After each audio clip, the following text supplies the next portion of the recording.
आज आपण बघणार आहे डू डज आणि डीडचं यूज इंग्लिश ग्रामरमध्ये कशा पद्धतीने करायचं आणि इंग्लिश स्पीकिंगसाठी आपल्याला डू डज आणि डीड याचं यूज कशा पद्धतीने करायचं ते यायला पाहिजे।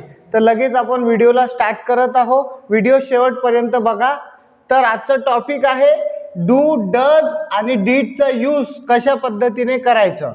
सगळ्यात पहिले आपल्याला समजून घ्यायचं आहे डू डज आणि डीड हे हेल्पिंग वर्ब आहेत। Helping verb do does did हे हेल्पिंग वर्ब आहेत आणि he she it I we you they singular noun plural noun हे आहेत आपले सब्जेक्ट।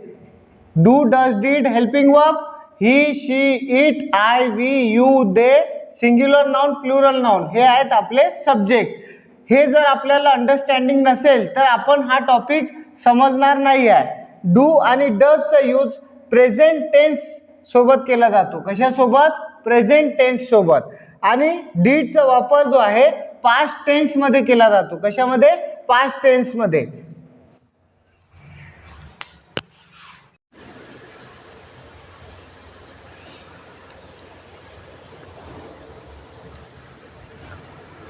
मग डूचा यूज जो आहे सब्जेक्ट सोबत कशा पद्धतीने केला जातो हे आपल्याला बघायचं आहे। कोणत्या सब्जेक्ट सोबत डूचा यूज होतो, कोणत्या सब्जेक्ट सोबत डजचा वापर यूज होतो आणि कोणत्या सब्जेक्ट सोबत डीड यूज होतो। तर जिथे सब्जेक्ट असेल आपले आय वी यू दे आणि plural noun, I we you they plural noun हे आपले जेव्हा सब्जेक्ट असतील सेंटेन्स मध्ये तर या सब्जेक्ट सोबत आपल्याला डू या हेल्पिंग वर्बचा यूज करावा लागते। त्याच्यानंतर जेव्हा आपल्या सब्जेक्ट मध्ये ही शी इट किंवा सिंग्युलर नाउन असेल तर त्यावेळेस आपल्याला डज या हेल्पिंग वर्बचा यूज करावा लागते। जेव्हा आपल्या सब्जेक्ट मध्ये आय वी यू दे किंवा प्लुरल नाउन असेल तर आपण डू या हेल्पिंग वर्बचा वापर करावा। जेव्हा आपल्या सब्जेक्ट मध्ये ही शी इट किंवा सिंग्युलर नाउन असेल तेव्हा आपण डज या हेल्पिंग वर्बचा यूज करायला पाहिजे। आणि डीड सोबत सगळेच सब्जेक्टचा यूज होत असते, जसं की I we you they he she it plural noun singular noun म्हणजे ऑल सब्जेक्ट सोबत डीडचा यूज केला जातो। आता आपण बघूया डू डज चे सेंटेन्सेस। तर पहिले आपण डू चे सेंटेन्सेस बघूया कशा पद्धतीने फ्रेम होतात। I do my homework, I हा सब्जेक्ट आहे म्हणून डू हा हेल्पिंग वर्ब घेतला। इथे डज घेतला तर हा सेंटेन्स चुकीचा असेल, ग्रामॅटिकली रॉंग असेल, तर आय सोबत डू घेतला आणि आय डू माय होमवर्क हा एक सेंटेन्स झाला। परत डूचा यूज दे सोबत केला जातो। मी सांगितल्याप्रमाणे डू इथे आहे म्हणून आपण इथे सब्जेक्ट मध्ये दे आहे म्हणून डू घेतलेला आहे।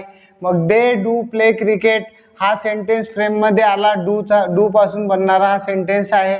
त्याच्यानंतर वी जर सब्जेक्ट असेल, मी सांगितलं होतं तर आपल्याला डू हा हेल्पिंग वर्ब घ्यायचा असतो। तर वी डू एक्सरसाइज डेली इथेही आपलं डू घेतलेला आहे आपण।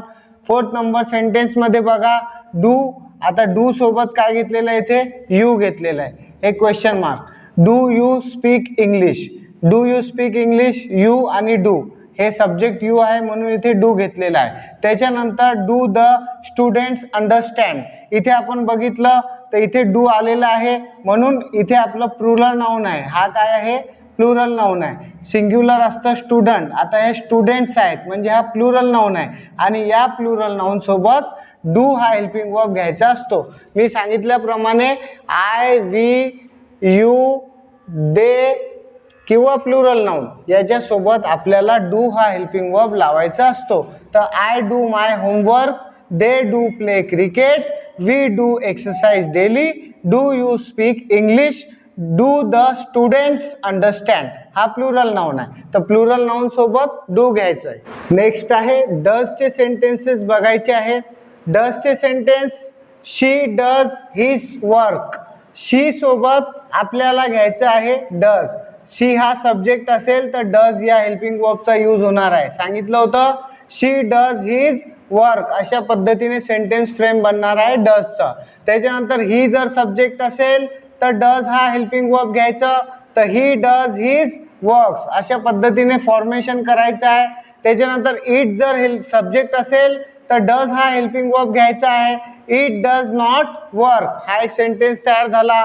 त्याच्यानंतर डज करण प्ले क्रिकेट. इथे करण हा एक सिंग्युलर नाउन आहे आणि करण सिंग्युलर नाउन आहे म्हणून आपण डजचा यूज केला. मी सांगितल्याप्रमाणे तुम्हाला लक्षात राहायला पाहिजे की सिंग्युलर नाउन सोबत डजचा यूज होतो, प्लुरल नाउन सोबत डूचा यूज होतो. नेक्स्ट आहे सेंटेन्स आपला डज द स्टुडंट अंडरस्टँड.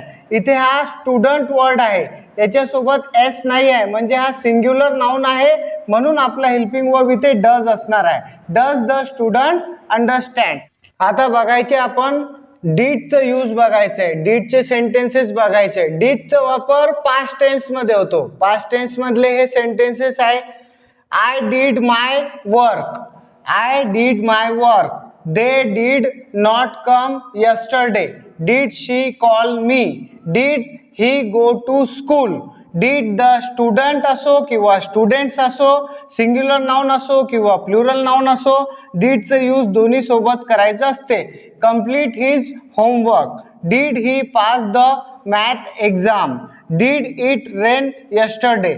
इथे आपण पाहिलं आय सोबत, दे सोबत, शी सोबत, ही सोबत, स्टुडंट्स किंवा स्टुडंट्स सोबत, ही सोबत, इट सोबत, I, we, you, they, he, she, it सगळ्या सब्जेक्ट सोबत डीडचा यूज केला जातो. हे आपण याच्यामध्ये बघितलेलं आहे आणि हे त्याचे सेंटेन्स एक्झाम्पल आपण इथे बघितलेले आहेत. पास्ट टेन्स मध्ये डीड या हेल्पिंग वर्बचा यूज होतो, हे पण आपल्याला लक्षात ठेवायचं आहे. आणि याच्याशी रिलेटेड डू, डज आणि डीडशी रिलेटेड मी तुम्हाला 3 प्रश्न दिलेले आहे. या 3 प्रश्नांचं उत्तर तुम्हाला कमेंट बॉक्समध्ये द्यायचं आहे.